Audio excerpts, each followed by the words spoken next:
डंडौत बंदन अनेक बार, सर्ब कला समरथ। डोलन तेरा कौ प्रभु, नानक दे कर हथ। ज्ञान अंजन गुर दिया, अज्ञान अंधेर विनाश। हर कृपा ते संत भेटिया, नानक मन परगास। याही कुल ते प्रगट होए, ताही कुल को नाम। पुन द्वादश गुरिंद को, मेरी है प्रणाम। परम सत्कारयोग सतगुरु जी दे पावन पवित्र दरबार विच बैठी हुई साध संगत जियो, अपनियां मन बिरतियां नूं एकागर करन दे लई, रसना नूं पवित्र करन लई एक वारी सारे ही रल के आखिए, धन श्री सतगुरु जगजीत सिंह सच्चे पातशाह। सतगुरु अर्जन देव सच्चे पातशाह जी दा पावन पवित्र इतिहास साहब जी लड़ीबद्ध श्रवण कर रहे सी। कल पिछले अध्याय की समाप्ति हुई सी। अज एक नवे अध्याय का प्रारंभ ग्रंथाकार भाई संतोख सिंह जी एक दोहरे दे नाल करदे ने। मैं अज दी कथा नूं इत्थों ही प्रारंभ करदा। इस प्रकार सिर सतगुरु कीन सद्यो बतीत, नंदन हर गोविंद जी तन बिलंद मुद चीत। ग्रंथाकार भाई संतोख सिंह जी लिखते ने कि इस तरीके दे नाल सतगुरु अर्जन देव सच्चे पातशाह जी ने काफी सारे दिन बतीत किए। अपने पुत्र भाव के श्री हरगोविंद जी नूं देख के मानो के सतगुरु सच्चे पातशाह जी बहुत ही ज्यादा प्रसन्न रहंदे। प्रिय पुत्र बिलोक विचार, श्री अर्जन अमयोर तारै। अपने प्यारे पुत्र नूं देख के एक दिन सतगुरु अर्जन देव सच्चे पातशाह जी ने मन दे विच विचार कीती ते सतगुरु सच्चे पातशाह जी ने अपने मन दे विच ये गल सोची। चट साल बिसाल बिठावैं, तह बैठत विद्या पावैं। सतगुरु अर्जन देव सच्चे पातशाह जी ने अपने मन दे विच विचार कीती है कि किसे 4 सालां दे विच इस नूं पढ़न दे वास्ते लाउणा चाहीदा है, ताकि 4 सालां दे विच जाके ये विद्या दी प्राप्ति करे। क्योंकि जिन्हां नूं अजकल आपां स्कूल कह दिंदे हां, इन्हां स्कूलां नूं मानो कि 4 साल आख्या जांदा है, क्योंकि स्कूल ते अंग्रेजी दा लफ्ज है। आम करके पाठशाला आख्या जांदा है ਜਾਂ ਵਿਦਿਆਲਿਆ ਕਿਹਾ ਜਾ ਸਕਦਾ ਹੈ। ਮਾਨੋ ਕਿ 4 ਸਾਲ ਪੁਰਾਣੇ ਸਮੇਂ ਦਾ ਸ਼ਬਦ ਸੀ, ਜਿਹਨੂੰ ਜੇਕਰ ਪੰਜਾਬੀ ਦੇ ਵਿੱਚ ਕਹਿਣਾ ਚਾਹੀਏ ਤੇ ਵਿਦਿਆਲਾ ਕਹਿ ਸਕਦੇ ਹਾਂ ਜਾਂ ਪਾਠਸ਼ਾਲਾ ਕਹਿ ਸਕਦੇ ਹਾਂ, ਕਿਉਂਕਿ ਜਿਹੜਾ ਸਕੂਲ ਸ਼ਬਦ ਹੈ ਇਹ ਅੰਗਰੇਜ਼ੀ ਦਾ ਸ਼ਬਦ ਹੈ, ਪਰ ਆਮ ਕਰਕੇ ਇਹ ਸਕੂਲ ਸ਼ਬਦ ਬਹੁਤ ਜ਼ਿਆਦਾ ਮਸ਼ਹੂਰ ਹੋ ਗਏ। ਮੇਰਾ ਸਿਰ ਕਹਿਣ ਤੋਂ ਭਾਵ ਹੈ ਕਿ ਸਤਿਗੁਰੂ ਅਰਜਨ ਦੇਵ ਸੱਚੇ ਪਾਤਸ਼ਾਹ ਜੀ ਨੇ ਵਿਚਾਰ ਕੀਤੇ कि किसी विद्यालय दे विच, किसी पाठशाला दे विच इस नूं पाउणा चाहीदा है ताकि विद्या दी प्राप्ति करे। किस थान पठै सो विचारी, पुन मन में बैसे तारी। हुण सतगुरु अर्जन देव सच्चे पातशाह जी विचार करते ने कि ऐसा केड़ा विद्यालय होना चाहिए, ऐसी केड़ी पाठशाला होनी चाहिए है कि जिस दे विच इस नूं पढ़न दे वास्ते लाया जावे। क्योंकि अजकल भी जदों आपां अपने बच्चे नूं जदों पढ़ाउण दी चाह करदे हां ते साडा सारियां दा यही इरादा हुंदा है कि पता कीता जावे कि सारियां तो वधिया स्कूल किहड़ा है, उस स्कूल दे विच ही अपने बच्चे नूं पढ़न दे वास्ते दाखल कीता जावे। ਇਸੇ ਤਰੀਕੇ ਦੇ ਨਾਲ ਹੁਣ ਸਤਿਗੁਰੂ ਅਰਜਨ ਦੇਵ ਸੱਚੇ ਪਾਤਸ਼ਾਹ ਜੀ ਨੇ ਵਿਚਾਰ ਕੀਤੀ ਹੈ ਕਿ ਕਿਹੜੀ ਪਾਠਸ਼ਾਲਾ ਹੋਣੀ ਚਾਹੀਦੀ ਹੈ ਜਿਹਦੇ ਵਿੱਚ ਇਸ ਨੂੰ ਪੜ੍ਹਨ ਦੇ ਵਾਸਤੇ ਭੇਜਿਆ ਜਾਵੇ। ਪੁਣ ਮਨ ਮੈਂ ਵੈਸੇ ਤਾਰੀ, ਫਿਰ ਸਤਿਗੁਰੂ ਅਰਜਨ ਦੇਵ ਸੱਚੇ ਪਾਤਸ਼ਾਹ ਜੀ ਦੇ ਮਨ ਦੇ ਵਿੱਚ ਇੱਕ ਹੋਰ ਵਿਚਾਰ ਪੈਦਾ ਹੋਇਆ। ਜੋ ਹਮਰੇ ਪ੍ਰਾਤ ਬਡੇਰੋ ਔਰ ਸਰਲ ਸੁਸ਼ੀਲ ਕਨੇਰੋ। ਸਤਿਗੁਰੂ ਅਰਜਨ ਦੇਵ ਸੱਚੇ ਪਾਤਸ਼ਾਹ ਜੀ ਨੇ ਸੋਚਿਆ ਕਿ ਸਾਡਾ ਜਿਹੜਾ ਵੱਡਾ ਭਰਾ ਹੈ ਉਹ ਮਾਨੋ ਕਿ ਬਹੁਤ ਹੀ ਜ਼ਿਆਦਾ ਸੁਸ਼ੀਲ ਹੈ ਔਰ ਬਹੁਤ ਹੀ ਜ਼ਿਆਦਾ ਸਰਲ ਹੈ। ਸ਼ੁਭ ਮਹਾਦੇਵ ਜਿਸ ਨਾਮੂ ਚਲ ਗਏ ਤਿਸੀ ਕੇ ਧਾਮੂ। ਸਤਿਗੁਰਾਂ ਨੇ ਸੋਚਿਆ ਕਿ ਮੇਰਾ ਜਿਹੜਾ ਵੱਡਾ ਭਰਾ ਹੈ, ਜਿਹੜਾ ਕਿ ਬੜਾ ਸੁਸ਼ੀਲ ਹੈ, ਜਿਹੜਾ ਬੜਾ ਸਰਲ ਹੈ, ਜਿਸ ਦਾ ਨਾਮ ਹੈ ਮਹਾਦੇਵ, ਉਹ ਬੜੇ ਸਿਆਣੇ ਨੇ। ਇਸ ਕਰਕੇ ਮੈਨੂੰ ਮਹਾਦੇਵ ਜੀ ਦੀ ਸਲਾਹ ਲੈਣੀ ਚਾਹੀਦੀ ਹੈ ਕਿ ਹਰਗੋਬਿੰਦ ਨੂੰ ਕਿਹਦੇ ਕੋਲ ਪੜ੍ਹਨ ਦੇ ਵਾਸਤੇ ਲਾਉਣਾ ਚਾਹੀਦਾ ਹੈ। ਇਸ ਕਰਕੇ ਸਤਿਗੁਰੂ ਅਰਜਨ ਦੇਵ ਸੱਚੇ ਪਾਤਸ਼ਾਹ ਜੀ ਮਹਾਦੇਵ ਜੀ ਦੇ ਘਰ ਚਲੇ ਗਏ। ਕਰ ਬੰਧਨ ਸਾਦਰ ਬੈਸੇ ਬਲਦੇਵ ਅਗਰ ਹਰੀ ਜੈਸੇ। ਸਤਿਗੁਰੂ ਅਰਜਨ ਦੇਵ ਸੱਚੇ ਪਾਤਸ਼ਾਹ ਜੀ ਨੇ ਜਾ ਕੇ ਹੱਥ ਜੋੜ ਕੇ ਨਮਸਕਾਰ ਕੀਤੀ ਹੈ ਮਹਾਦੇਵ ਜੀ ਨੂੰ। ਲਾਗੇ ਮਹਾਦੇਵ ਜੀ ਦੇ ਇਸ ਤਰ੍ਹਾਂ ਸਤਿਗੁਰੂ ਜੀ ਜਾ ਕੇ ਬਹਿ ਗਏ ਨੇ। ਕਵੀ ਜੀ ਨੇ ਪ੍ਰਮਾਣ ਦਿੱਤਾ ਕਿ ਜਿਵੇਂ ਮੰਨੋ ਕਿ ਵੱਡੇ ਭਰਾ ਬਲਦੇਵ ਦੇ ਕੋਲ ਕ੍ਰਿਸ਼ਨ ਜੀ ਬੈਠਦੇ ਨੇ ਨਾ, ਇਸ ਤਰੀਕੇ ਦੇ ਨਾਲ ਜਾ ਕੇ ਬਹਿ ਗਏ। ਮਿਰਦ ਬਿਨੈ ਸਪ੍ਰੇਮ ਬਖਾਨੇ ਤੁਮ ਪ੍ਰਾਤਾ ਹੋ ਮਹਾਨੇ। ਬੜੇ ਹੀ ਪ੍ਰੇਮ ਦੇ ਨਾਲ, ਮਿੱਠੇ ਲਫ਼ਜ਼ਾਂ ਦੇ ਨਾਲ ਸਤਿਗੁਰਾਂ ਨੇ ਕਹਿਣਾ ਸ਼ੁਰੂ ਕੀਤਾ ਕਿ ਇਹ ਮਹਾਦੇਵ ਜੀ ਤੁਸੀਂ ਸਾਡੇ ਵੱਡੇ ਭਰਾ। ਸਮ ਪਿਤਾ ਸਦੀਵ ਹਮਾਰੇ ਗੁਣ ਔਗਣ ਕੋ ਨਾ ਚਿਤਾਰੇ। ਸਤਿਗੁਰੂ ਜੀ ਕਹਿੰਦੇ ਨੇ ਕਿ ਮੰਨੋ ਤੁਸੀਂ ਸਾਡੇ ਪਿਤਾ ਦੀ ਜਗ੍ਹਾ ਤੇ ਹੋ, ਔਰ ਇਸ ਕਰਕੇ ਮੰਨੋ ਕਿ ਜਿਸ ਤਰ੍ਹਾਂ ਪਿਤਾ ਆਪਣੇ ਪੁੱਤਰ ਦੇ ਕਿਸੇ ਗੁਣ ਔਗਣ ਨੂੰ ਨਹੀਂ ਵਿਚਾਰਦਾ, ਇਸੇ ਤਰ੍ਹਾਂ ਮਹਾਦੇਵ ਜੀ ਤੁਸੀਂ ਵੀ ਕਦੇ ਸਾਡੇ ਗੁਣ ਤੇ ਔਗਣ ਦੀ ਵਿਚਾਰ ਨਹੀਂ ਕੀਤੀ। ਹਰ ਗੋਵਿੰਦ ਦਾਸ ਤੁਮਾਰਾ ਗਨ ਬਿਗਨ ਬਿਦਾਰ ਉਬਾਰਾ।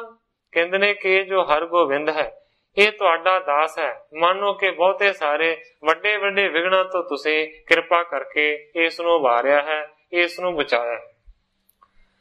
ਅਬ ਲਾਇਕ ਪਠ ਬੇਸੋ ਜੋ ਵਿਦਿਆ ਲੈਵੈ ਕੋ। ਸਤਿਗੁਰੂ ਜੀ ਕਹਿੰਦੇ ਨੇ ਕਿ ਹੁਣ ਹਰ ਗੋਬਿੰਦ ਐਸਾ ਲਾਇਕ ਹੋ ਗਿਆ ਹੈ ਕਿ ਇਸ ਨੂੰ ਵਿਦਿਆ ਦੀ ਪ੍ਰਾਪਤੀ ਹੁਣ ਕਰਨੀ ਚਾਹੀਦੀ। ਤੁਮ ਆਪ ਦੇਹੋ ਫੁਰਮਾਈ ਹਿਤ ਵਿਦਿਆ ਜਹਾਂ ਪਠਾਈ। ਸਤਿਗੁਰੂ ਅਰਜਨ ਦੇਵ ਸੱਚੇ ਪਾਤਸ਼ਾਹ ਜੀ ਮਹਾਦੇਵ ਨੂੰ ਕਹਿੰਦੇ ਨੇ ਤੁਸੀਂ ਮੰਨੋ ਕਿ ਫਰਮਾਨ ਕਰੋ, ਹੁਕਮ ਕਰੋ ਕਿ ਕਿਸ ਜਗ੍ਹਾ ਦੇ ਉੱਤੇ ਇਸ ਨੂੰ ਵਿਦਿਆ ਦਿਵਾਉਣੀ ਚਾਹੀਦੀ। ਸੁਣ ਮਹਾਦੇਵ ਮਤ ਦੀਹਾ ਕਹਿ ਕਰੋ ਨਯਨ ਤੇਹਾ। ਸਤਿਗੁਰਾਂ ਨੇ ਮਹਾਦੇਵ ਦੀ ਸਲਾਹ ਪੁੱਛੀ ਹੈ ਕਿ ਹਰ ਗੋਬਿੰਦ ਨੂੰ ਕਿਹਦੇ ਕੋਲ ਪੜਨ ਦੇ ਵਾਸਤੇ ਲਾਉਣਾ ਚਾਹੀਦਾ। ਉਸ ਵੇਲੇ ਮੰਨੋ ਕਿ ਮਹਾਦੇਵ ਜੀ ਜਿਨ੍ਹਾਂ ਦੀ ਵੱਡੀ ਮਤ ਹੈ ਉਹਨਾਂ ਨੇ ਆਖਿਆ ਕਰੋ ਨਯਨ ਤੇਹਾ। ਕਹਿੰਦੇ ਨੇ ਕਿ ਹੋਰ ਇੱਛਾ ਕੋਈ ਨਾ ਕਰੋ, ਜਿਵੇਂ ਮੈਂ ਦੱਸਦਾ ਹਾਂ ਨਾ ਉਵੇਂ ਕਰੋ। ਜਿਨ ਦੀਨ ਸਪੁੱਤਰ ਤੁਮਾਰਾ ਜਟ ਬੁੱਢਾ ਬੁੱਧ ਉਦਾਰਾ। ਮਹਾਦੇਵ ਜੀ ਕਹਿੰਦੇ ਨੇ ਕਿ ਜਿਨ੍ਹਾਂ ਨੇ ਤੁਹਾਨੂੰ ਪੁੱਤਰ ਦਾ ਵਰਦਾਨ ਦਿੱਤਾ ਹੈ, ਕਹਿਣ ਤੋਂ ਭਾਵੇਂ ਹੈ ਕਿ ਜਿਹੜੇ ਬਾਬਾ ਬੁੱਢਾ ਜੀ ਨੇ, ਜਿਹੜੇ ਕਿ ਵੱਡੀ ਬੁੱਧੀ ਦੇ ਮਾਲਕ ਨੇ, ਜਿਨ੍ਹਾਂ ਦੇ ਵਰਦਾਨ ਦੇ ਨਾਲ ਤੁਹਾਡੇ ਘਰ ਪੁੱਤਰ ਪੈਦਾ ਹੋਇਆ। ਕਹਿੰਦੇ ਨੇ ਸਮਰੱਥ ਮਹਾ ਜਿਸ ਮਾਹੀ ਕਹਿ ਬਾਕ ਅਨਥਾ ਨਾਹੀ। ਮਾਨੋ ਕਿ ਬਾਬਾ ਬੁੱਢਾ ਜੀ ਸਮਰੱਥ ਪੁਰਸ਼ ਨੇ, ਮਾਨੋ ਕਿ ਜਿਨ੍ਹਾਂ ਦੇ ਆਖੇ ਹੋਏ ਜਿਹੜੇ ਵਾਕ ਨੇ ਨਾ ਉਹ ਕਦੇ ਵੀ ਖਾਲੀ ਨਹੀਂ ਜਾਂਦੇ। ਬੜ ਕਰਾਮਾਤ ਮੈਂ ਪੂਰਾ ਗਣ ਹਤਨ ਬਿਕਾਰਨ ਸੂਰਾ। ਮਹਾਦੇਵ ਜੀ ਕਹਿੰਦੇ ਨੇ ਕਿ ਬਾਬਾ ਬੁੱਢਾ ਜੀ ਮਾਨੋ ਕਿ ਪੂਰਨ ਨੇ ਕਰਾਮਾਤਾਂ ਦੇ ਵਿੱਚ। ਇਸ ਤੋਂ ਇਲਾਵਾ ਮਾਨੋ ਕਿ ਵਿਕਾਰਾਂ ਦੇ ਨਾਸ਼ ਕਰਨ ਦੇ ਵਾਸਤੇ ਉਹ ਸੂਰਮੇ ਵਰਗੇ। ਤਿਸ ਬਿਨਾ ਨ ਕਹੂੰ ਬਿਠਾਵੋ जिम चाहो तथा पढ़ावो। महादेव जी कहते ने जेकर साडी सलाह मनदे हो ते बाबा बुढ़ा जी तो बगैर होर किसी जगह दे उत्ते हरगोबिंद नूं पढ़न दे वास्ते नहीं लाउणा, उन्हां दे कोल पढ़न दे वास्ते बिठाउणा चाहिदा। जिवें चाहोगे उसे तरह दी पढ़ाई करवाओ। सुन महादेव की बानी श्री अर्जन सादर मानी। ग्रंथाकार भाई संतोख सिंह जी लिखते ने कि फिर सतगुरु अर्जन देव सच्चे पातशाह जी ने महादेव जी दे बचन नूं मन्निया सत्कार दे नाल। सिख पंच समीप हकारे तिन संग सुभाग उचारे। उस वेले फिर सतगुरु अर्जन देव सच्चे पातशाह जी ने पंजां सिखां नूं अपने कोल बुलाया है और उन्हां पंजां नूं सतगुरु सच्चे पातशाह जी ने इस तरह हुक्म कीता। कहंदे ने जह बुढ़ा शुभ मत बासा चल जा हो तिनों के पासा। पंजां नूं सतगुरु अर्जन देव सच्चे पातशाह जी कहंदे ने कि बाबा बुढ़ा जी ਜਿਹੜੇ ਕਿ श्रेष्ठ मत ਦੇ मालक ने जिथे ਉਹ ਰਹਿੰਦੇ ਨੇ ਤੁਸੀਂ ਪੰਜੇ ਦੇ ਪੰਜੇ ਉਹਨਾਂ ਦੇ ਕੋਲ ਪਹੁੰਚੋ। ਕਰ ਜੋਰ ਨਿਹੋਰੋ ਤਾਹੀ ਕਰ ਨਮੋ ਕਮਲ ਪਗ ਪਾਹੀ। ਕਹਿੰਦੇ ਨੇ ਕਿ ਜਾ ਕੇ ਉਹਨਾਂ ਦੇ ਚਰਨਾਂ ਦੇ ਉੱਤੇ ਨਮਸਕਾਰ ਕਰਿਓ ਔਰ ਉਹਨਾਂ ਦਾ ਜਾ ਕੇ ਦਰਸ਼ਨ ਕਰਿਓ। ਪੁਨ ਲੀਜੈ ਨਾਮ ਹਮਾਰਾ ਤੁਮ ਕਉ ਨਿਜ ਪਾਸ ਹਕਾਰਾ। ਕਹਿੰਦੇ ਨੇ ਕਿ ਫਿਰ ਤੁਸੀਂ ਸਾਡਾ ਨਾਮ ਲਿਓ ਪਰ ਆਖਿਓ ਕਿ ਮੈਂ ਉਹਨਾਂ ਨੂੰ ਆਪਣੇ ਕੋਲ ਬੁਲਾ ਰਿਹਾ। ਸਨਮਾਨ ਸਹਿਤ ਲੈ ਆਵੋ ਅਬ ਤੂਰਨ ਤਹ ਚਲ ਜਾਵੋ। ਸਤਿਗੁਰੂ ਅਰਜਨ ਦੇਵ ਸੱਚੇ ਪਾਤਸ਼ਾਹ ਜੀ ਉਹਨਾਂ ਪੰਜਾਂ ਸਿੱਖਾਂ ਨੂੰ ਕਹਿੰਦੇ ਨੇ ਕਿ ਸਨਮਾਨ ਦੇ ਨਾਲ ਬਾਬਾ ਬੁੱਢਾ ਜੀ ਨੂੰ ਲੈ ਕੇ ਛੇਤੀ ਤੋਂ ਛੇਤੀ ਸਾਡੇ ਕੋਲ ਪਹੁੰਚੋ। ਸੁਣ ਸਿੱਖਣ ਸੀਸ ਨਿਵਾਵਾ ਚੱਲ ਗਏ ਹੋ ਤੋ ਜਿਸ ਥਾਵਾ। ਗ੍ਰੰਥਾਕਾਰ ਭਾਈ ਸੰਤੋਖ ਸਿੰਘ ਜੀ ਲਿਖਦੇ ਨੇ ਕਿ ਸਤਿਗੁਰਾਂ ਦੇ ਬਚਨਾਂ ਨੂੰ ਸੁਣ ਕੇ ਉਹਨਾਂ ਪੰਜਾਂ ਹੀ ਸਿੱਖਾਂ ਨੇ ਸਤਿਗੁਰੂ ਸੱਚੇ ਪਾਤਸ਼ਾਹ ਜੀ ਦੇ ਚਰਨਾਂ ਦੇ ਵਿੱਚ ਆਪਣੇ ਸਿਰ ਨੂੰ ਨਿਵਾਇਆ ਤੇ ਬਾਬਾ ਬੁੱਢਾ ਜਿੱਥੇ ਰਹਿੰਦੇ ਸਨ ਉਹਨਾਂ ਨੂੰ ਬੁਲਾਉਣ ਦੇ ਵਾਸਤੇ ਚਲੇ ਗਏ। ਧਿਆਨ ਦੇਣ ਦੀ ਇਹ ਲੋੜ ਹੈ ਕਿ ਸਤਿਗੁਰੂ ਸੱਚੇ ਪਾਤਸ਼ਾਹ ਜੀ ਕਿਸੇ ਇੱਕ ਸਿੱਖ ਨੂੰ ਵੀ ਭੇਜ ਸਕਦੇ ਸਨ ਬੁਲਾਉਣ ਦੇ ਵਾਸਤੇ, ਪਰ ਸਤਿਗੁਰਾਂ ਨੇ ਪੰਜਾਂ ਸਿੱਖਾਂ ਨੂੰ ਘੱਲਿਆ ਕਿਉਂਕਿ ਸਤਿਗੁਰੂ ਸੱਚੇ ਪਾਤਸ਼ਾਹ ਜੀ ਬਾਬਾ ਬੁੱਢਾ ਜੀ ਦਾ ਬੜਾ ਸਨਮਾਨ ਕਰਦੇ ਨੇ। ਇਸ ਤੋਂ ਇਲਾਵਾ ਮਾਨੋ ਕਿ ਪੰਜਾਂ ਨੂੰ ਪ੍ਰਵਾਨਗੀ ਦਿੱਤੀ ਗਈ, ਜਿਸ ਤਰ੍ਹਾਂ ਕਿ ਸਤਿਗੁਰੂ ਗੋਬਿੰਦ ਸਿੰਘ ਸੱਚੇ ਪਾਤਸ਼ਾਹ ਜੀ ਨੇ ਸਾਰਿਆਂ ਤੋਂ ਪਹਿਲਾਂ 5 ਪਿਆਰੇ ਬਣਾਏ ਔਰ ਉਹਨਾਂ ਨੂੰ ਅੰਮ੍ਰਿਤ ਛਕਾਇਆ ਗਿਆ। ਇਸ ਕਰਕੇ ਮਾਨੋ ਕਿ ਪੰਜਾਂ ਦੇ ਵਿੱਚ ਪਰਮੇਸ਼ਰ ਵਸਦਾ ਹੈ। ਇਸ ਤਰ੍ਹਾਂ ਵੀ ਆਖਿਆ ਜਾਂਦਾ ਹੈ ਪੰਚ ਪ੍ਰਵਾਨ ਪੰਚ ਪ੍ਰਧਾਨ ਪੰਚੇ ਪਾਵੈ ਦਰਗਹਿ ਮਾਨ। ਸਤਿਗੁਰੂ ਨਾਨਕ ਦੇਵ ਸੱਚੇ ਪਾਤਸ਼ਾਹ ਜੀ ਨੇ ਵੀ ਜਪਜੀ ਸਾਹਿਬ ਦੇ ਵਿੱਚ ਉਚਾਰਨ ਕੀਤਾ। ਮੇਰਾ ਸਿਰ ਕਹਿਣ ਤੋਂ ਭਾਵ ਹੈ ਕਿ ਸਤਿਗੁਰਾਂ ਨੇ ਪੰਜਾਂ ਸਿੱਖਾਂ ਨੂੰ ਭੇਜ ਦਿੱਤਾ। ਮਿਲ ਤਿਸੈ ਬੰਦਨਾ ਕੀਨੀ ਗੁਰ ਆਇਸ ਪੁਨ ਕਹਿ ਦਿਨੀ। ਪੰਜੇ ਹੀ ਸਿੱਖ ਬਾਬਾ ਬੁੱਢਾ ਜੀ ਦੇ ਕੋਲ ਗਏ ਨੇ, ਜਾ ਕੇ ਚਰਨਾਂ ਦੇ ਉੱਤੇ ਨਮਸਕਾਰ ਕੀਤੀ ਹੈ ਤੇ ਫਿਰ ਸਤਿਗੁਰਾਂ ਨੇ ਜਿਹੜਾ ਹੁਕਮ ਕੀਤਾ ਸੀ ਨਾ ਉਹ ਹੁਕਮ ਸੁਣਾ ਦਿੱਤਾ। ਸੁਣ ਬੁੱਢਾ ਬਿਗਸਿਓ ਅੰਗਾ ਉਠ ਪਇਓ ਤਿਨੋ ਕੇ ਸੰਗਾ। ਜਦੋਂ ਬਾਬਾ ਬੁੱਢਾ ਜੀ ਨੂੰ ਹੁਕਮ ਮਿਲਿਆ ਕਿ ਸਤਿਗੁਰੂ ਜੀ ਬੁਲਾ ਰਹੇ ਨੇ, ਬਾਬਾ ਬੁੱਢਾ ਜੀ ਬਹੁਤ ਹੀ ਜ਼ਿਆਦਾ ਖੁਸ਼ ਹੋਏ ਤੇ ਝੱਟ ਹੀ ਸਤਿਗੁਰਾਂ ਦੇ ਵੱਲ ਜਾਣ ਦੇ ਵਾਸਤੇ ਉਹਨਾਂ ਦੇ ਨਾਲ ਤਿਆਰ ਹੋ ਗਏ। ਸ੍ਰੀ ਅਰਜਨ ਜਹਾਂ ਬਿਰਾਜੇ ਜਿਨ ਗਿਰਾ ਸੁਣੇ ਅਗ ਭਾਜੇ। ਕਵੀ ਜੀ ਲਿਖਦੇ ਨੇ ਕਿ ਸਤਿਗੁਰੂ ਅਰਜਨ ਦੇਵ ਸੱਚੇ ਪਾਤਸ਼ਾਹ ਜੀ ਜਿੱਥੇ ਬਿਰਾਜਮਾਨ ਸਨ, ਜਿਨ੍ਹਾਂ ਸਤਿਗੁਰਾਂ ਦੇ ਮਾਨੋ ਕੇ ਬਚਨਾਂ ਨੂੰ ਸੁਣਨ ਦੇ ਨਾਲ ਵੱਡੇ ਵੱਡੇ ਅਗ ਪਾਪ ਦੌੜ ਜਾਂਦੇ ਨੇ।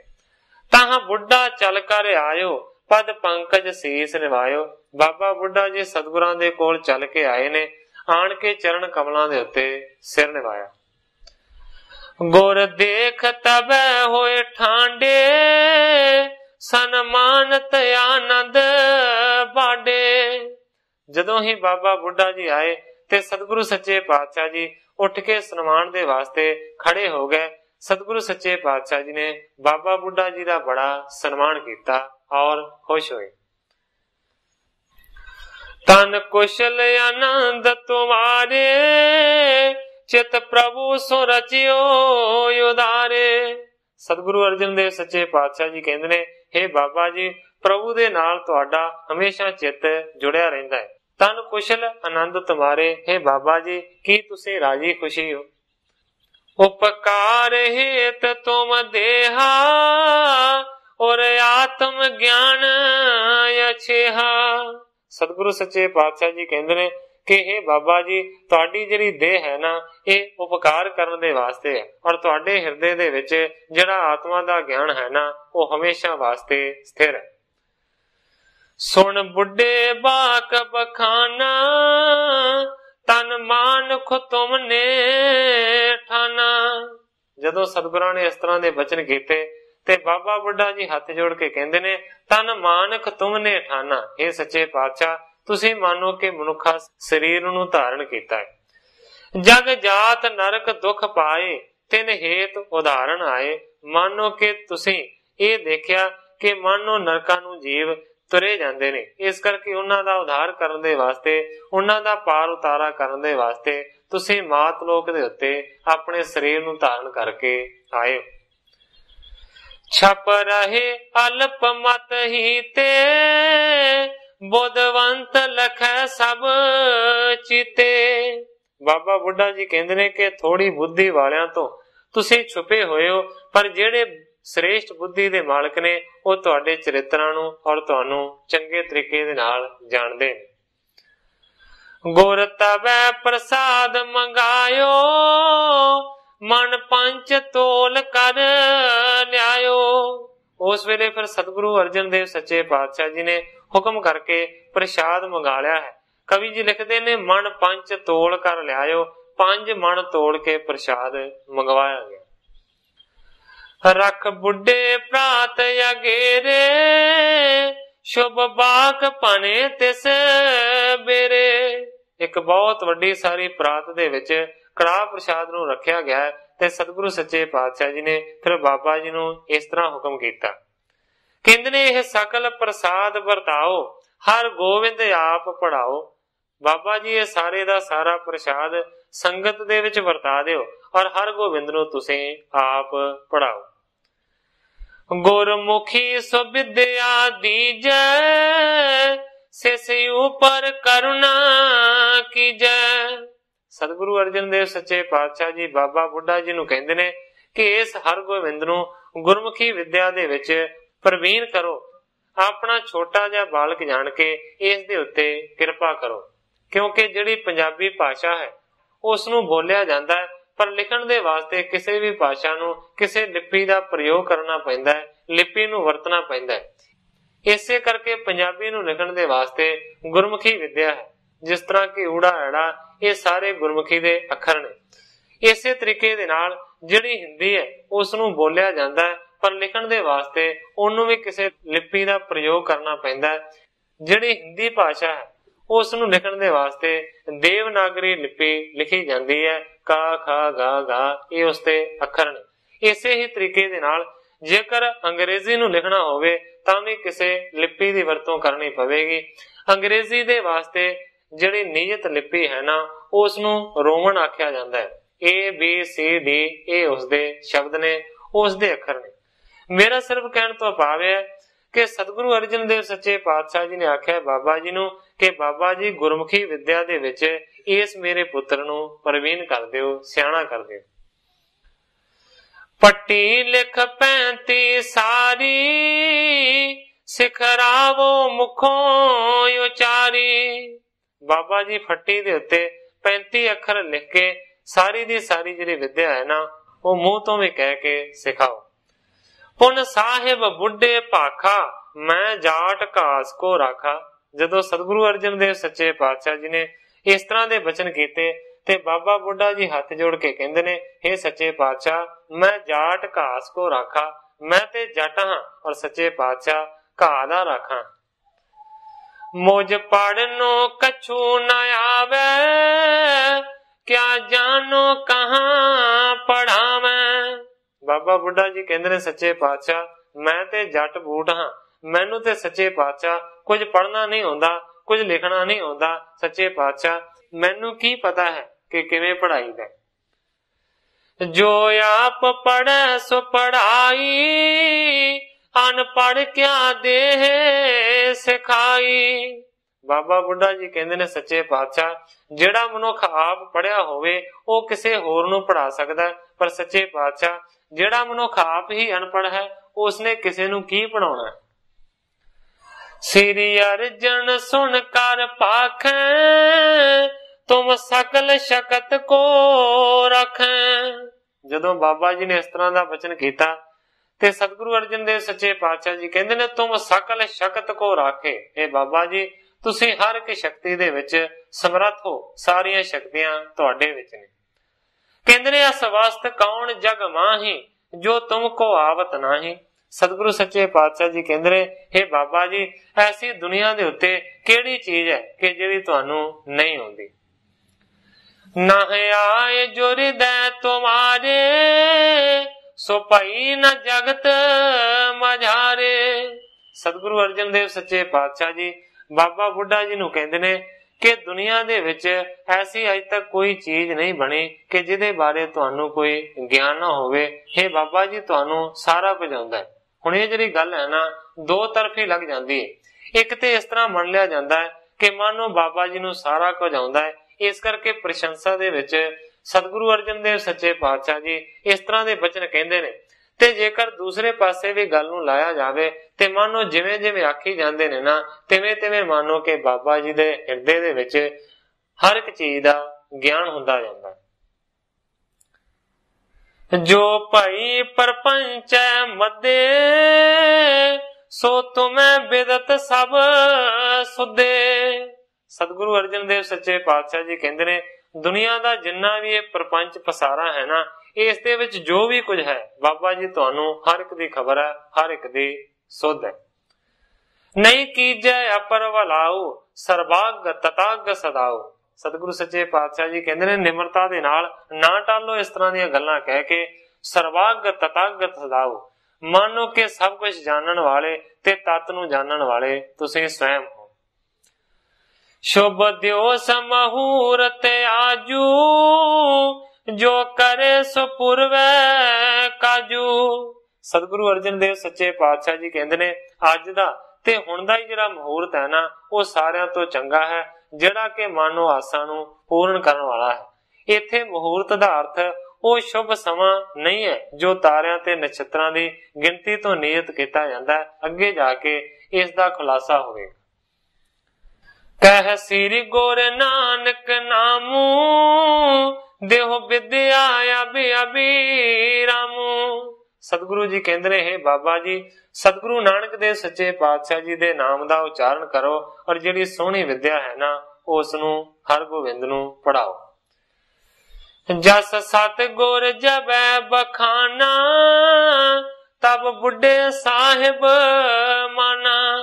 ਗ੍ਰੰਥਾਕਾਰ ਭਾਈ ਸੰਤੋਖ ਸਿੰਘ ਜੀ ਲਿਖਦੇ ਨੇ ਕਿ ਜਦੋਂ ਸਤਿਗੁਰੂ ਅਰਜਨ ਦੇਵ ਸੱਚੇ ਪਾਤਸ਼ਾਹ ਜੀ ਨੇ ਬਾਬਾ ਬੁੱਢਾ ਜੀ ਦਾ ਇਸ ਤਰ੍ਹਾਂ ਦਾ ਜਸ ਬਖਾਨ ਕੀਤਾ, ਉਸ ਵੇਲੇ 7 ਬਚਨ ਕਹਿ ਕੇ ਬਾਬਾ ਬੁੱਢਾ ਜੀ ਨੇ ਸਤਿਗੁਰਾਂ ਦੇ ਬਚਨ ਨੂੰ ਮੰਨ ਲਿਆ। ਔਰ ਹੋਏ ਪ੍ਰਸਾਦ ਤਤਕਾਲਾ, ਵਰਤਾਏ ਪ੍ਰਸਾਦ ਬਿਸਾਲਾ। ਇਸ ਤੋਂ ਬਾਅਦ ਮਾਨੋ ਕਿ ਪ੍ਰਸੰਨ ਹੋਏ ਨੇ ਬਾਬਾ ਬੁੱਢਾ ਜੀ, ਤੇ ਉਹ ਜਿਹੜਾ ਪ੍ਰਸ਼ਾਦ ਸੀ ਨਾ, ਉਸ ਨੂੰ ਪ੍ਰਸੰਨ ਹੋ ਕੇ ਵਰਤਾ ਦਿੱਤਾ। ਗੁਰ ਅਗਰ ਨਿਵਾਇਓ ਮਾਥਾ, ਗਹਿ ਪਟਿਆ ਆਪਣੇ ਹਾਥਾ। ਗੁਰੂ ਦੇ ਚਰਨਾਂ ਦੇ ਵਿੱਚ ਸਿਰ ਨੂੰ ਨਿਵਾਇਆ ਤੇ ਫਿਰ ਜਿਹੜੀ ਫੱਟੀ ਸੀ ਨਾ, ਉਸ ਨੂੰ ਆਪਣੇ ਹੱਥ ਦੇ ਵਿੱਚ ਫੜ ਲਿਆ। ਸਭ 35 ਲਿਖ ਕਰ ਦੀਨੀ, ਹਰ ਗੋਬਿੰਦ ਜੀ ਕਰ ਲੀਨੀ। ਫੱਟੀ ਦੇ ਉੱਤੇ ਬਾਬਾ ਬੁੱਢਾ ਜੀ ਨੇ ਪੰਜਾਬੀ ਦੇ ਗੁਰਮੁਖੀ ਲਿਪੀ ਦੇ ਜਿਹੜੇ 35 ਅੱਖਰ ਸੀ ਨਾ, ਉਹਨਾਂ ਨੂੰ ਲਿਖ ਦਿੱਤਾ, ਕਿਉਂਕਿ ਪਹਿਲਾਂ ਗੁਰਮੁਖੀ ਲਿਪੀ ਦੇ ਸਿਰਫ 35 ਹੀ ਅੱਖਰ ਹੋਇਆ ਕਰਦੇ ਸਨ। ਇਸੇ ਕਰਕੇ ਆਮ ਕਰਕੇ ਪੁਰਾਣੇ ਜਿਹੜੇ ਲੋਕ ਨੇ ਨਾ, ਉਹ 35 ਵੀ ਕਹਿ ਦਿੰਦੇ ਨੇ। ਊੜੇ ਤੋਂ ਲੈ ਕੇ ਅਡਾੜਾ ਤੱਕ ਇਹ 35 ਅੱਖਰ ਗੁਰਮੁਖੀ ਲਿਪੀ ਦੇ ਪਹਿਲਾਂ ਬਣੇ ਹੋਏ ਸਨ। ਅੱਜ ਕੱਲ ਇਸ ਗੁਰਮੁਖੀ ਲਿਪੀ ਦੇ ਵਿੱਚ ਸੁਧਾਰ ਕੀਤਾ ਗਿਆ ਹੈ। ਇਹਦੇ ਵਿੱਚ 6 ਹੋਰ ਜਿਹੜੇ ਅੱਖਰ ਨੇ ਨਾ, ਉਹਨਾਂ ਨੂੰ ਜੋੜ ਦਿੱਤਾ ਗਿਆ ਹੈ। ਜਿਸ ਤਰ੍ਹਾਂ ਕਿ ਸੱਸੇ ਪਰ ਬਿੰਦੀ, ਖੱਖੇ ਪਰ ਬਿੰਦੀ, ਗੱਗੇ ਪਰ ਬਿੰਦੀ, ਫੱਫੇ ਪਰ ਬਿੰਦੀ, ਜਿੱਜੇ ਪਰ ਬਿੰਦੀ ਔਰ ਲੱਲੇ ਪਰ ਬਿੰਦੀ। ਇਹ ਜਿਹੜੇ 6 ਅੱਖਰ ਨੇ ਨਾ, ਬਿੰਦੀਆਂ ਲਾ ਕੇ ਹੋਰ ਨਾਲ ਜੋੜੇ ਗਏ ਨੇ, ਕਿਉਂਕਿ ਜਦੋਂ ਸ਼ੇਰ ਸ਼ਬਦ ਲਿਖਣਾ ਹੋਵੇ ਤੇ ਫਿਰ ਸੱਸਿਆ ਪੂਰਾ ਮੁਕੰਮਲ ਨਹੀਂ। ਸੱਸੇ ਦੇ ਪੈਰ ਦੇ ਵਿੱਚ ਜੇਕਰ ਬਿੰਦੀ ਪਾਵਾਂਗੇ ਤਾਂ ਹੀ ਮੰਨੋ ਕਿ ਸ਼ੇਰ ਸ਼ਬਦ ਬਣੇਗਾ। ਜਿਹੜਾ ਦੂਸਰਾ ਚੱਚਾ ਤੇ ਛੱਛਾ ਸ਼ਬਦ ਹੈ, ਉਹ ਛੱਛਾ ਸ਼ੇਰ ਦੇ ਵਾਸਤੇ ਨਹੀਂ ਵਰਤਿਆ ਜਾਵੇਗਾ, ਉਹ ਛਤਰੀ ਦੇ ਵਾਸਤੇ ਵਰਤਿਆ ਜਾਂਦਾ ਹੈ। ਸ਼ਿਸ਼ੇ ਦਾ ਔਰ ਛੱਛੇ ਦਾ ਬੜਾ ਫਰਕ ਹੈ। ਜਿਹੜਾ ਸ਼ੇਰ ਬੋਲਿਆ ਜਾਂਦਾ ਹੈ ਉਹ ਸੱਸੇ ਪਰ ਬਿੰਦੀ ਹੈ, ਔਰ ਜਿਹੜਾ ਛਤਰੀ ਬੋਲਿਆ ਜਾਂਦਾ ਹੈ ਉਹ ਦੂਸਰਾ ਛੱਛਾ ਹੈ। ਮੇਰਾ ਸਿਰਫ ਕਹਿਣ ਤੋਂ ਭਾਵ ਹੈ ਕਿ ਜਿਹੜਾ ਛੱਛਾ ਸ਼ਬਦ ਸੀ ਉਹ ਸ਼ੇਰ ਸ਼ਬਦ ਨੂੰ ਲਿਖਣ ਦੇ ਵਿੱਚ ਸਮਰੱਥ ਨਹੀਂ ਸੀ, ਇਸ ਕਰਕੇ ਸੱਸੇ ਪਰ ਬਿੰਦੀ ਦੀ ਵਰਤੋਂ ਕਰਨੀ ਪਈ। ਇਸੇ ਤਰੀਕੇ ਦੇ ਨਾਲ ਖੱਖੇ ਪਰ ਬਿੰਦੀ ਦੀ ਲੋੜ ਵੀ ਪਈ, ਕਿਉਂਕਿ ਜੇਕਰ ਖਰਬੂਜਾ ਲਿਖਣਾ ਹੋਵੇ ਤੇ ਖੱਖੇ ਪਰ ਬਿੰਦੀ ਪੈਂਦੀ। ਇਸੇ ਤਰੀਕੇ ਦੇ ਨਾਲ ਜੇਕਰ ਗੁਬਾਰਾ ਲਿਖਣਾ ਹੋਵੇ ਜਾਂ ਗਮੀ ਲਿਖਣੀ ਹੋਵੇ ਤੇ ਗੱਗੇ ਪੈਰ ਬਿੰਦੀ ਪੈਂਦੀ। ਇਸੇ ਹੀ ਤਰੀਕੇ ਦੇ ਨਾਲ ਜੇਕਰ ਫਕੀਰ ਲਿਖਣਾ ਹੋਵੇ ਜਾਂ ਫਿਕਰ ਲਿਖਣਾ ਹੋਵੇ ਤੇ ਫੱਫੇ ਪਰ ਬਿੰਦੀ ਲੱਗਦੀ।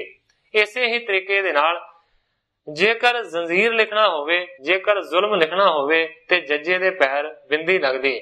ਜੇਕਰ ਜੱਜੇ ਦੇ ਪੈਰ ਬਿੰਦੀ ਨਾ ਲਾਈ ਜਾਵੇ ਤੇ ਫਿਰ ਜ਼ੁਲਮ ਨਹੀਂ ਬਣਦਾ, ਉਹ ਜ਼ੁਲਮ ਹੁੰਦਾ ਹੈ। ਇਸ ਕਰਕੇ ਜੱਜੇ ਪਰ ਬਿੰਦੀ ਦੀ ਲੋੜ ਪਈ, ਔਰ ਇਸ ਤੋਂ ਇਲਾਵਾ ਲੱਲੇ ਪਰ ਬਿੰਦੀ ਵੀ ਲਾਈ ਗਈ ਹੈ। ਇਹਦੀ ਵੀ ਵਰਤੋਂ ਹੁੰਦੀ ਹੈ ਪਰ ਬਹੁਤ ਘੱਟ ਹੁੰਦੀ ਹੈ। ਜੇਕਰ ਹਲ ਲਿਖਣਾ ਹੋਵੇ ਤੇ ਫਿਰ ਲੱਲੇ ਦੇ ਪੈਰ ਦੇ ਵਿੱਚ ਬਿੰਦੀ ਲੱਗਦੀ।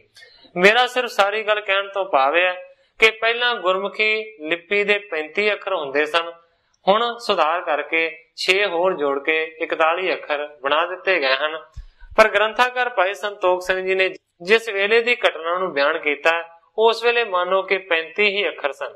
ਇਸ ਕਰਕੇ ਬਾਬਾ ਬੁੱਢਾ ਜੀ ਨੇ ਫੱਟੀ ਦੇ ਉੱਤੇ 35 ਅੱਖਰਾਂ ਨੂੰ ਲਿਖਿਆ ਤੇ 35 ਅੱਖਰ ਲਿਖ ਕੇ ਫਿਰ ਹਰਗੋਬਿੰਦ ਨੂੰ ਉਹ ਫੱਟੀ ਫੜਾ ਦਿੱਤੀ। ਕਹਿ ਪ੍ਰਥਮੈ ਓੰਕਾਰਾ ਸਤਿਗੁਰੂ ਪ੍ਰਸਾਦ ਉਚਾਰਾ। ਜਦੋਂ ਹੱਥ ਦੇ ਵਿੱਚ ਫੱਟੀ ਫੜਾਈ ਤੇ ਬਾਬਾ ਬੁੱਢਾ ਜੀ ਕਹਿੰਦੇ ਨੇ ਸਾਰਿਆਂ ਤੋਂ ਪਹਿਲਾਂ ਇੱਕ ਓੰਕਾਰ ਆਖੋ।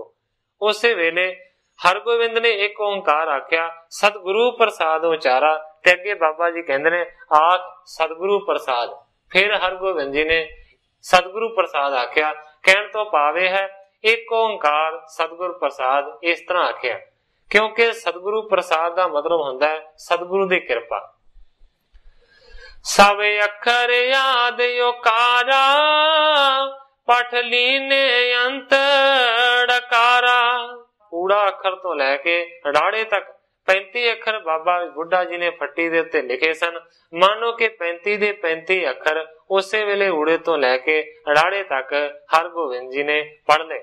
ਇਸ ਤਰੀਕੇ ਦੇ ਨਾਲ ਮਾਨੋ ਕਿ ਬਾਬਾ ਬੁੱਢਾ ਜੀ ਤੋਂ ਵਿਦਿਆ ਸਿੱਖਣੀ ਸ਼ੁਰੂ ਕੀਤੀ ਹਰਗੋਬਿੰਦ ਨੇ। ਸਾਰੀ ਵਿਦਿਆ ਦੇ ਮੂਲ ਆਪ ਸਤਿਗੁਰ ਬਾਬੇ ਬੁੱਢੇ ਜੀ ਪਾਸ ਬੈਠਾ ਦਿੱਤੇ। ਜਿਵੇਂ ਰਾਮ ਵਸ਼ਿਸ਼ਟ ਤੋਂ ਵਿਦਿਆ ਲਈ ਤਿਵੇਂ ਸਤਿਗੁਰੂ ਵੀ ਪੜ੍ਹਨੇ ਪਾ ਦਿੱਤੇ। ਵਾਹਿਗੁਰੂ ਕਹਿ ਬਾਬੇ ਜੀ ਗੁਰਮੁਖੀ ਦੇ ਅੱਖਰ ਪੱਟੀ ਤੇ ਕੁਝ ਲਿਖਾ ਦਿੱਤੇ। ਸਰਵ ਵਿਦਿਆ ਮੂਲ ਕਰਤਾਰ ਸਿੰਘਾ ਊੜਾ ਐੜਾ ਪੜਨ ਲੱਗੇ ਸੁਣਾ ਦਿੱਤੇ। ਹੁਣ ਕਵੀ ਜੀ ਲਿਖਦੇ ਨੇ ਕਿ ਸਾਰੀ ਵਿਦਿਆ ਦੇ ਮੂਲ ਜਿਹੜੇ ਹਰਗੋਬਿੰਦ ਜੀ ਨੇ ਉਹ ਮੰਨੋ ਕੇ ਪੜਨ ਲੱਗੇ। ਦਿਨ ਪ੍ਰਥਮ ਪੜਤ ਪਏ ਏਤਾ ਪੁਨ ਦਿਵਸ ਦੁਤੀ ਕਰ ਚੇਤਾ।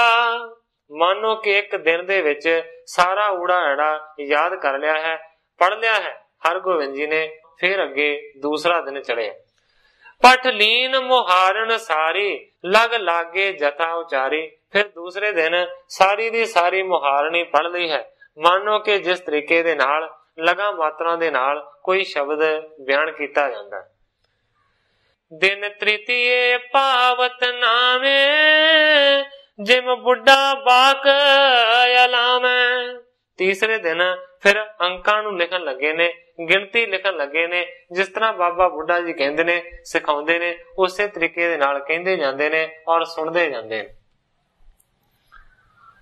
ਪਟਿਆ ਲਿਖਨਾਵਨ ਪੂਰੀ ਮੁਖ ਬਾਣੀ ਉਚਰਤ ਰੂਰੀ।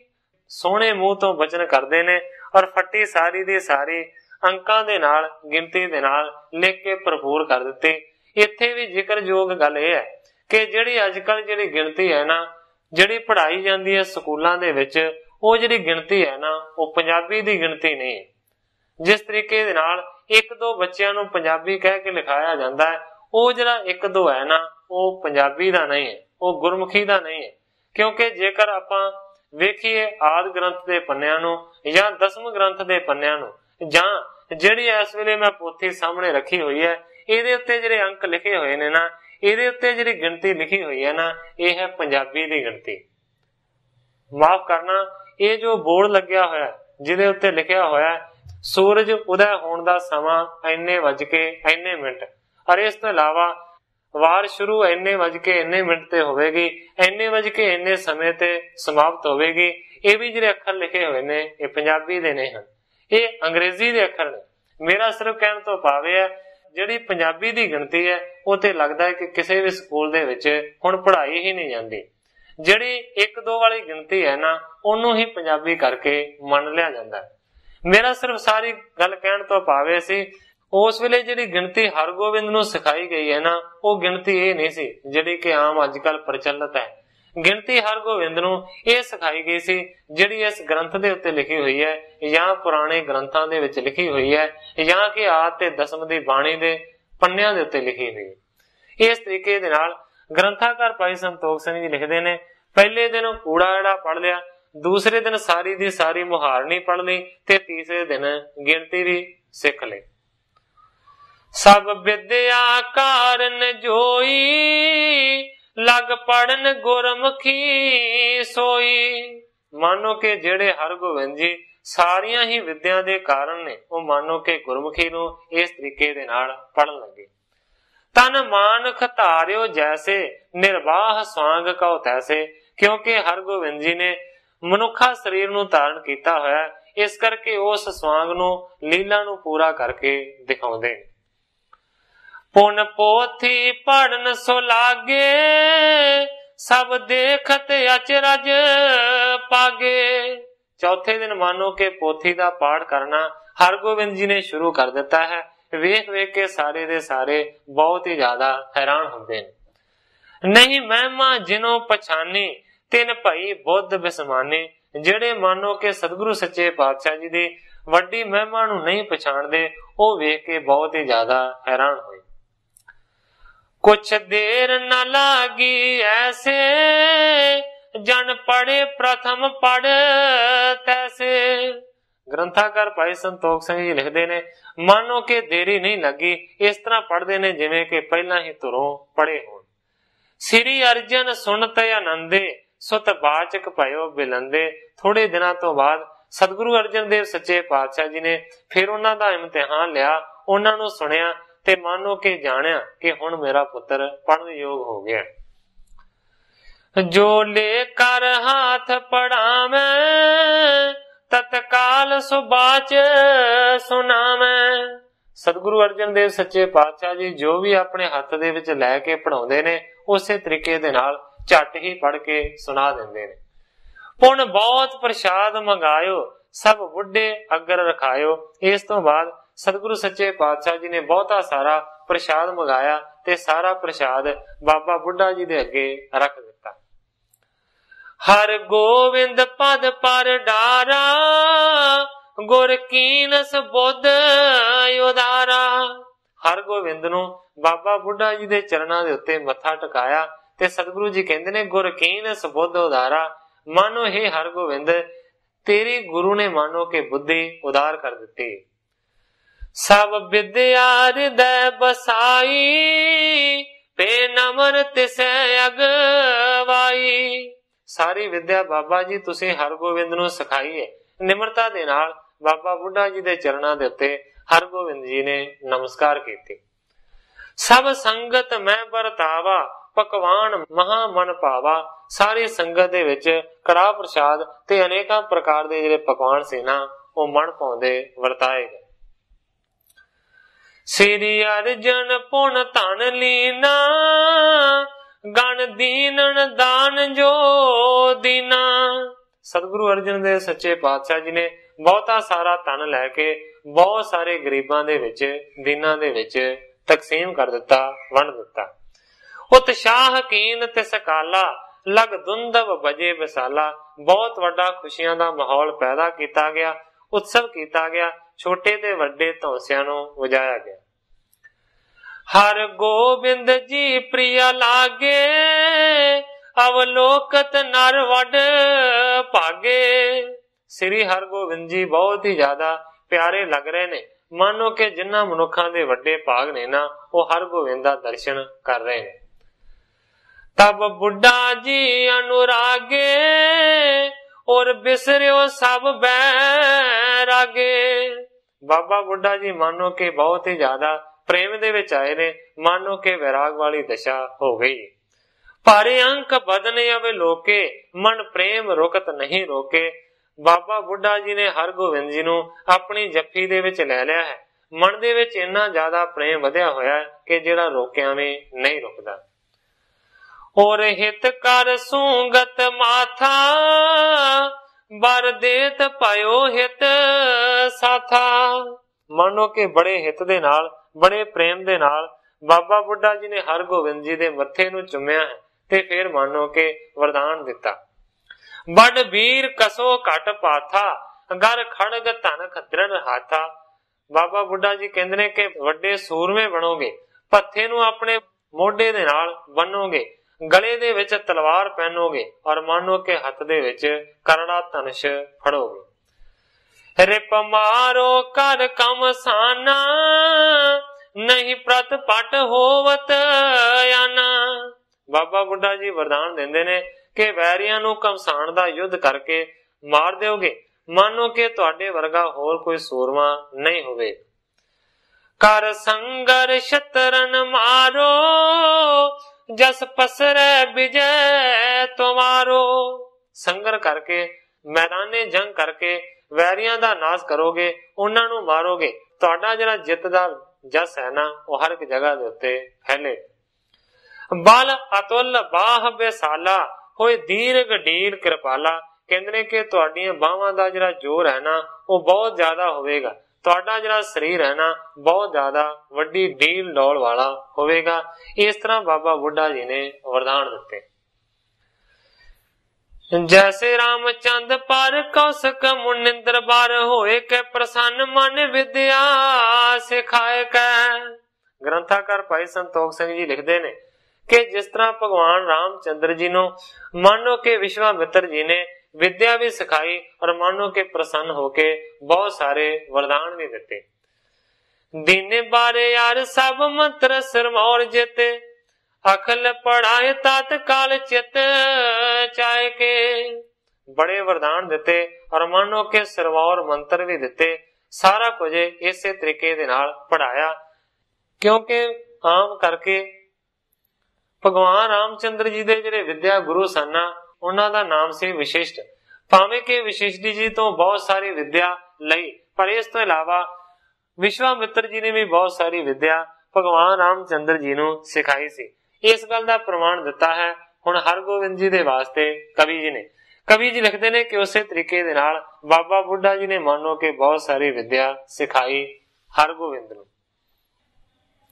बुढ़े हुए प्रसन्न शुभ आशक बखानी धन भयो उत्साह चौह दिश रहो छाए के। बाबा बुड्ढा जी ने प्रसन्नता की हालत दे विच धन कह के आशीर्वाद दिता और बहुत सारिया खुशियां उस वेले मनाईया गईयां। विद्या दई सिखाए शुभ बाणी पढ़बे केर बाचक होए सकल के पढ़त न लावत देर। ग्रंथाकार भाई संतोख सिंह जी लिखते ने कि इस तरीके दे नाल चंगी जिहड़ी विद्या सी ना वो सिखाई गई है। बाणी पढ़न दे मानो के हरगोबिंद जी योग हो गए ने, पढ़न वाले हो गए। शस्त्रन की विद्या महा तिसको बर दे दीन बाण प्रहार नयनक बिंद ऐचन तनख प्रवीण। ग्रंथाकार भाई संतोख सिंह जी लिखते ने ਕਿ ਪੜ੍ਹਾਈ ਦੀ ਵਿਦਿਆ ਤੋਂ ਇਲਾਵਾ ਮੰਨੋ ਕਿ ਸ਼ਸਤਰ ਚਲਾਉਣ ਦੀ ਜਿਹੜੀ ਵਿਦਿਆ ਹੈ ਨਾ, ਉਹ ਮੰਨੋ ਕਿ ਵਰਦਾਨਾਂ ਦੇ ਰਾਹੀਂ ਹੀ ਹਰਗੋਬਿੰਦ ਜੀ ਨੂੰ ਪ੍ਰਦਾਨ ਕਰ ਦਿੱਤੀ। ਕਿਸ ਤਰ੍ਹਾਂ ਤੀਰਾਂ ਦਾ ਪ੍ਰਹਾਰ ਕਰਨਾ ਹੈ, ਕਿਸ ਤਰ੍ਹਾਂ ਧਨਖ ਨੂੰ ਖਿੱਚਣਾ ਹੈ, ਇਹ ਵਰਦਾਨਾਂ ਦੇ ਨਾਲ ਹੀ ਸਿਖਾ ਦਿੱਤਾ। ਖੜਗ ਪ੍ਰਹਾਰਨ ਸਿਪਰ ਗਹਿ ਤਨ ਬਚਾਏ ਕਰਦਾਵ, ਕਿਸ ਤਰ੍ਹਾਂ ਤਲਵਾਰ ਦਾ ਵਾਰ ਕਰਨਾ ਹੈ, ਕਿਸ ਤਰ੍ਹਾਂ ਦੂਸਰੇ ਦੇ ਵਾਰ ਨੂੰ ਢਾਲ ਦੇ ਉੱਤੇ ਸਹਾਰ ਕੇ ਦਾਵ ਲਾਉਣਾ ਹੈ। ਇਤਿਤ ਹੋਵਣ ਸਮਖ ਪੁਣ ਗਣ ਸ਼ਤਰਨ ਕਰ ਕਾਵ, ਇੱਧਰ ਹੋ ਕੇ ਕਿਸ ਤਰ੍ਹਾਂ ਦੁਸ਼ਮਣ ਦੇ ਵਾਰ ਤੋਂ ਬਚਣਾ ਹੈ, ਕਿਸ ਤਰ੍ਹਾਂ ਵੈਰੀ ਦੇ ਸਾਹਮਣੇ ਹੋਣਾ ਹੈ ਤੇ ਕਿਸ ਤਰ੍ਹਾਂ ਵੈਰੀ ਦਾ ਘਾਤ ਕਰਨਾ ਹੈ, ਇਹ ਮੰਨੋ ਕਿ ਵਰਦਾਨਾਂ ਦੇ ਨਾਲ ਹੀ ਸਿਖਾ ਦਿੱਤਾ। ਹੋਣ ਮਹਾ ਸਵਾਰ ਤੁਰੰਗਮ ਦੀਰਘ ਛਾਲ ਕੁਦਾਏ ਪਜਾਵੇਂ, ਘੋੜੇ ਦੀ ਸਵਾਰੀ ਔਰ ਵੱਡੀ ਜਿਹੜੀ ਛਾਲ ਹੈ ਨਾ, ਉਹ ਇਸੇ ਤਰੀਕੇ ਦੇ ਨਾਲ ਹਰਗੋਬਿੰਦ ਜੀ ਮਰਵਾਉਂਦੇ ਨੇ। ਫੇਰਨ ਮੰਡਲ ਕੇਰ ਪਰਮਾਵਣ ਲੈ ਬਰਛਾ ਔਰ ਹੋਰ ਚਲਾਵੇਂ, ਕਿਸ ਤਰੀਕੇ ਦੇ ਨਾਲ ਗੋਲਾਕਾਰ ਫੇਰ ਕੇ ਬਰਛਾ ਲੈ ਕੇ ਪਰਮਾ ਕੇ ਅਰੀ ਦੇ ਉੱਤੇ ਵੈਰੀ ਦੇ ਉੱਤੇ ਵਾਰ ਕਰਨਾ ਹੈ। ਹਾਥ ਤੁਫੰਗ ਗਹਿ ਕਰ ਤਿਆਰ ਪਲਾਵਤ ਜਾਤ ਛੋਟੇ ਰਿਪ ਕਾਵੇਂ, ਹੱਥ ਦੇ ਵਿੱਚ ਕਿਸ ਤਰ੍ਹਾਂ ਬੰਦੂਕ ਨੂੰ ਫੜਨਾ ਹੈ, ਕਿਸ ਤਰ੍ਹਾਂ ਤਿਆਰੀ ਦੇ ਨਾਲ ਗੋਲੀ ਚਲਾਉਣੀ ਹੈ, ਕਿਸ ਤਰ੍ਹਾਂ ਇੱਧਰ ਹੋ ਕੇ ਮੰਨੋ ਕਿ ਬਚਣਾ ਹੈ, ਦੌੜਦੇ ਜਾਂਦਿਆਂ ਨੂੰ ਕਿਸ ਤਰ੍ਹਾਂ ਵੈਰੀਆਂ ਨੂੰ ਮਾਰਨਾ ਹੈ। ਔਰ ਜਿਤੇ ਇਤਿਆਦਿਕ ਜੋ ਬਨ ਦੇਤ ਪਾਇਓ ਸੋ ਕਰੇ ਬਿਨ ਆਵੇਂ। ਗ੍ਰੰਥਾਕਾਰ ਭਾਈ ਸੰਤੋਖ ਸਿੰਘ ਜੀ ਲਿਖਦੇ ਨੇ, ਇਸ ਤਰ੍ਹਾਂ ਦੇ ਹੋਰ ਬਹੁਤ ਸਾਰੇ ਬਾਬਾ ਬੁੱਢਾ ਜੀ ਨੇ ਹਰਗੋਬਿੰਦ ਜੀ ਨੂੰ ਵਰਦਾਨ ਦਿੱਤੇ ਨੇ। ਦੇਤ ਪਇਓ ਸੋ ਕਰੇ ਬਿਨਾਵੇਂ, ਮੰਨੋ ਕਿ ਬਾਬਾ ਬੁੱਢਾ ਜੀ ਵਰਦਾਨ ਦਿੰਦੇ ਨੇ ਤੇ ਬਗੈਰ ਹੀ ਮੰਨੋ ਕਿ ਕਰਿਆ ਸਾਰੀ ਦੀ ਸਾਰੀ ਜਿਹੜੀ ਵਿਦਿਆ ਹੈ ਨਾ, ਉਹ ਆਈ ਜਾਂਦੀ। 16 ਕਲਾ ਸੰਪੂਰਨ ਸਾਹਿਬ ਹੈ ਸਣ, 14 ਵਿਦਿਆ ਵਿੱਚ ਨਿਧਾਨ ਪਾਈ, ਪਏ ਖੇਲ ਮਨੁੱਖ ਅਨੁਸਾਰ ਕਰਦੇ, ਸਭ ਸ਼ਕਤੀ ਗੁਪਤ ਰਖਾਣ ਪਾਈ। ਹੌਲੀ ਹੌਲੀ ਪ੍ਰਾਪਤ ਵਿਦਿਆ ਕਰ, ਹੋ ਗਏ ਹੁਸ਼ਿਆਰ ਸੁਜਾਨ ਪਾਈ। ਘੋੜੇ ਚੜਨ ਦਾ ਸ਼ੌਕ ਅਪਾਰ ਮੁੱਢੋਂ, ਖੂਬ ਹੋਇਆ ਸਵਾਰ ਦੁੜਾਨ ਪਾਈ। ਸ਼ਸਤਰ ਵਿਦਿਆ ਵੱਲ ਧਿਆਨ ਬਹੁਤਾ, ਖੁਸ਼ੀ ਵੇਖ ਹਥਿਆਰ ਮਨਾਣ ਪਾਈ। ਵੇਖ ਸ਼ਸਤਰ ਘੋੜੇ ਕਰਤਾਰ ਸਿੰਘਾ, ਖੁਸ਼ ਹੋਣ ਦੇ ਸਾਹਿਬ ਮਹਾਨ ਪਾਈ। ਕਰਤਾਰ ਸਿੰਘ ਜੀ ਕਲਾਸ ਵਾਲੀ ਲਿਖਦੇ ਨੇ ਕਿ ਜਿਹੜੇ 16 ਹੀ ਕਲਾ ਦੇ ਵਿੱਚ ਤੇ ਸਾਰੀਆਂ ਵਿਦਿਆ ਦੇ ਵਿੱਚ ਪ੍ਰਵੀਨ ਸਨ, ਮੰਨੋ ਕਿ ਮਨੁੱਖਾਂ ਵਾਂਗ ਉਹਨਾਂ ਨੇ ਇਸ ਤਰੀਕੇ ਦੇ ਨਾਲ ਸਾਰੀ ਦੀ ਸਾਰੀ ਵਿਦਿਆ ਪ੍ਰਾਪਤ ਕੀਤੀ। ਦਿਓਸ ਪ੍ਰਤੀ ਹਰ ਗੋਬਿੰਦ ਚੰਦ, ਬਿਲੰਦ ਸਰੀਰ ਆਨੰਦ ਬਿਰਧਾਵੇਂ। ਗ੍ਰੰਥਾਕਾਰ ਭਾਈ ਸੰਤੋਖ ਸਿੰਘ ਜੀ ਲਿਖਦੇ ਨੇ ਕਿ ਦਿਨ ਪ੍ਰਤੀ ਦਿਨ ਹਰਗੋਬਿੰਦ ਜੀ ਜਿਹੜੇ ਚੰਦਰਮਾ ਵਰਗੇ ਸੋਹਣੇ ਨੇ ਨਾ, ਉਹਨਾਂ ਦਾ ਸਰੀਰ ਵੱਡਾ ਹੁੰਦਾ ਜਾਂਦਾ। ਨੰਦ ਕੋ ਪਿਖ ਗੰਗ ਉਮੰਗਤ, ਆਪ ਸੁਣੈ ਨਿਜ ਪਾਸ ਪੜਾਵੇ। ਆਪਣੇ ਪੁੱਤਰ ਨੂੰ ਦੇਖ ਕੇ ਮਾਤਾ ਗੰਗਾ ਜੀ ਬਹੁਤ ਹੀ ਜ਼ਿਆਦਾ ਖੁਸ਼ ਹੁੰਦੇ ਨੇ, ਆਪਣੇ ਲਾਗੇ ਬਿਠਾ ਕੇ ਉਹਨਾਂ ਤੋਂ ਮਾਨੋ ਕਿ ਬਾਰ-ਬਾਰ ਕੁਝ ਪੜਾ ਕੇ ਸੁਣਦੇ ਨੇ। ਗੋਦ ਬਿਠਾਏ ਪ੍ਰਮੋਦ ਤਹ ਯਤ, ਪ੍ਰੇਮ ਵਧਿਓ ਸੁਣ ਕੇ ਬਲ ਜਾਵੇ। ਮਾਤਾ ਗੰਗਾ ਜੀ ਬੜੇ ਪਿਆਰ ਦੇ ਨਾਲ ਹਰਗੋਬਿੰਦ ਜੀ ਨੂੰ ਆਪਣੀ ਗੋਦੀ ਦੇ ਵਿੱਚ ਬਿਠਾਉਂਦੇ ਨੇ, ਬਹੁਤ ਜ਼ਿਆਦਾ ਪ੍ਰੇਮ ਕਰਦੇ ਨੇ ਔਰ ਬਲਿਹਾਰ ਜਾਂਦੇ ਨੇ। ਚਾਹਤ ਹੈ ਕੁਸ਼ਲੀ ਸੁਤ ਕੀ, ਗੁਰੂ ਨਾਨਕ ਨਾਮ ਲੈ ਸੀਸ ਝੁਕਾਵੇਂ। ਮਾਤਾ ਗੰਗਾ ਜੀ ਮਾਨੋ ਕਿ ਆਪਣੇ ਪੁੱਤਰ ਦੀ ਰਾਜੀ ਖੁਸ਼ੀ ਮੰਗਦੇ ਨੇ, ਇਸ ਕਰਕੇ ਹਮੇਸ਼ਾ ਹੀ ਸਤਿਗੁਰੂ ਨਾਨਕ ਦੇਵ ਸੱਚੇ ਪਾਤਸ਼ਾਹ ਜੀ ਦਾ ਨਾਂ ਲੈ ਕੇ ਸਿਰ ਝੁਕਾਉਂਦੇ ਨੇ। ਹਿਮ ਦਿਨ ਪ੍ਰਤੀ ਉਤਸਾਹ ਜੁਤ, ਬਦਤ ਸਰੀਰ ਬਿਲੰਦ। ਮਾਤਾ ਪਿਤਾ ਚਕੋਰ ਸਮ, ਸ੍ਰੀ ਹਰਿ ਗੋਬਿੰਦ ਚੰਦ। ਗ੍ਰੰਥਾਕਾਰ ਭਾਈ ਸੰਤੋਖ ਸਿੰਘ ਜੀ ਲਿਖਦੇ ਨੇ ਕਿ ਇਸ ਤਰੀਕੇ ਦੇ ਨਾਲ ਦਿਨ ਪ੍ਰਤੀ ਦਿਨ ਬੜਾ ਖੁਸ਼ੀਆਂ ਦਾ ਉਤਸਵ ਹੁੰਦਾ ਹੈ। ਹਰਗੋਬਿੰਦ ਜੀ ਦੇ ਵਧਦੇ ਹੋਏ ਸੋਹਣੇ ਸਰੀਰ ਨੂੰ ਦੇਖ ਕੇ ਮਾਤਾ ਗੰਗਾ ਜੀ ਔਰ ਪਿਤਾ ਸ੍ਰੀ ਸਤਿਗੁਰੂ ਅਰਜਨ ਦੇਵ ਸੱਚੇ ਪਾਤਸ਼ਾਹ ਜੀ ਖੁਸ਼ ਹੁੰਦੇ ਨੇ। ਮਾਨੋ ਕਿ ਸਤਿਗੁਰੂ ਅਰਜਨ ਦੇਵ ਸੱਚੇ ਪਾਤਸ਼ਾਹ ਜੀ ਔਰ ਮਾਤਾ ਗੰਗਾ ਜੀ चकोर वर्गे ने ते श्री हरगोबिंद जी मानो के चंद्रमा वर्गे ने। चंद्रमा वर्गे पुत्र नूं दे के खुश हुंदे ने। इस तरीके दे नाल खुशियां होईयां। सो साध संगत जी, इस जगह दे उत्ते इस कथा दी समाप्ति है। दूसरे पासे कवि जी ने इस अध्याय नूं भी समाप्त कीता है और तीसरे पासे समा भी हो चुका है। कल नूं जिस तरीके दे नाल ग्रंथाकार भाई संतोख सिंह जी अगले अध्याय दे विच अगली कथा नूं जिस तरीके दे नाल बयान करनगे, मैं उसे तरह साध संगत दे सन्मुख अर्ज करांगा। अगे जो सतगुरु सच्चे पातशाह जी दे रजा होवेगी उसे तरह वरतेगी। अज इन्नियां ही अर्जां करदा होया मैं इत्थे कथा नूं विश्राम दे के सारी साध संगत तो खिमा दा जाचका।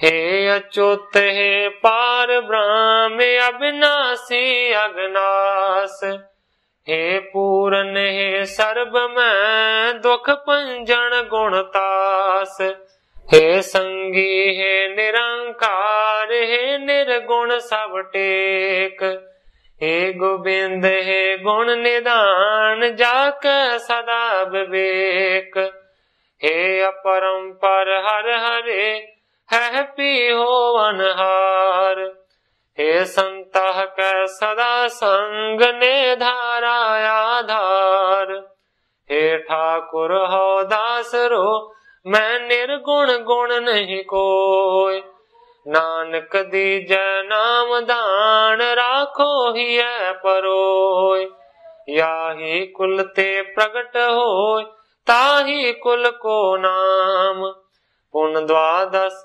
गुरिंड को मेरी है प्रणाम।